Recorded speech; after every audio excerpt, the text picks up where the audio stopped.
Hello YouTube, Ash here. On today's episode of Special Talks, we will be talking about Ready Player One. Now, as you know, I'm sure you know because you love movies and that's why you check me out. Ready Player One is one of the most hyped, geek out movies of the year, full of Easter eggs. This video is going to be different because I'm going to do a spoiler review. But to be fair, I'm going to do the first couple of minutes non-spoiler and give it my reviews, and then I'm going to go into spoiler territory as I discuss the difference between the books and the film. And to do that, I have to talk about spoilers. So let's get into it. Here's the non-spoiler review first. So Ready Player One is directed by Steven Spielberg. It's based on the book by Ernest Cline, which I'll talk about later on. It's based in the near future where everyone logs into this video game called the Oasis, which is the most amazing VR game experiences. Basically, you live in another life. You can go mountain climbing with Batman.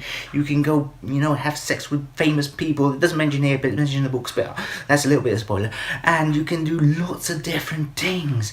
Anything free. And then obviously what happened was there was the creator, James Halloway. He died, but because he didn't have any family or friends, he said, anyone who finds these Easter eggs which I've placed in this video game gets control of the game. And so the hunt is on for the egg. Going to the film, my expectations were high, but I was also worried because I loved the book so much. And you know what they did? They changed a lot of the book. You may say that's bad people. No, but it was fantastic because people who loved the book got to experience a whole new movie and a whole new adventure, which still had the same feeling of the book. And he did it really fantastic well. Props to Spielberg. You redeemed yourself over lots of crap that you've done lately. Yeah, Spielberg. Yes, with the excitement, the cameos, it's always fun seeing all these Easter eggs, but the story and the heart was there, and you really root for Wade, and you really root for the other guys, the high five, and the games, and anyone who loves video games is going to enjoy it with, collecting the coins, and, leveling up, getting your loot on, and all this stuff. I can't say a lot more without going into spoilers, which I'm going to go soon, but I will say it's fantastic. The acting was good. I was kind of worried that there would be too much CGI, but even the CGI felt really, really good. You really immersed yourself into this world, and it was done with lots of heart. And I can see, there's reference to a lot of video games, and there's reference, and it's also about evil corporations, as they are nowadays with all these download extra, pay for this, get your next season pass, more money for all video games. And this company who wants to find the egg wants to do all that, and you can know they're bad. We don't like you, EA, but it's fun, it's fantastic, and it's brilliant. And I don't want to go too in detail because I'm going to go into detail in a couple of seconds, but I will say that Ready Player One is an excellent movie. I enjoyed it totally, and I will give the high five a high five. Yeah, baby.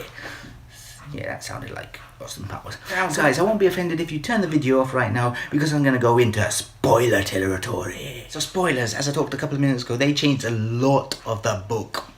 But mostly what they changed were the quests. So the first quest in the book, he has to find this hidden dungeon, and then he has to play joust against evil knight. And obviously, thinking about it, that might have not been the most exciting thing to do on the movie. So they made this car chase. And that was one of the things I saw in the trailer. I was thinking, there's no car chase in the books. What's all this car chasing? But so they made the car chase as a quest. And it was good. As I said, as a book reader, as a lover of the book, enjoyed the film because the quests were different. It's like a whole new adventure, and it was cool. The racing with Kong, the dinosaur from T-Rex from Jurassic Park. They can't win this thing because I'm surprised no one did it before. I would have done it if I was playing this game, not because I'm super special or figured it out, because I'm just useless at car games. I usually end up going the wrong way, and then I would have solved the problem. I would have won it, yay, because I'm useless at car games. And the second key was in The Shining. That was also changed because going into a movie. But there was something like that in the books, and I was thinking, how could they do it adapt in the movie? Because in the books they go into Ferris Bueller's Day Off, and he has to play along and get the right words to learn it. This was a bit different, but again, it was cool that they got you back into a movie. So they, as I said, it's fun because they changed things, but it was cool, and it was scary. That was a couple of wow. Yeah, but it was cool. The Last Key was pretty much on par with the book, so playing the video game quest and all that. Even that guy when he destroys everyone with the delete bomb.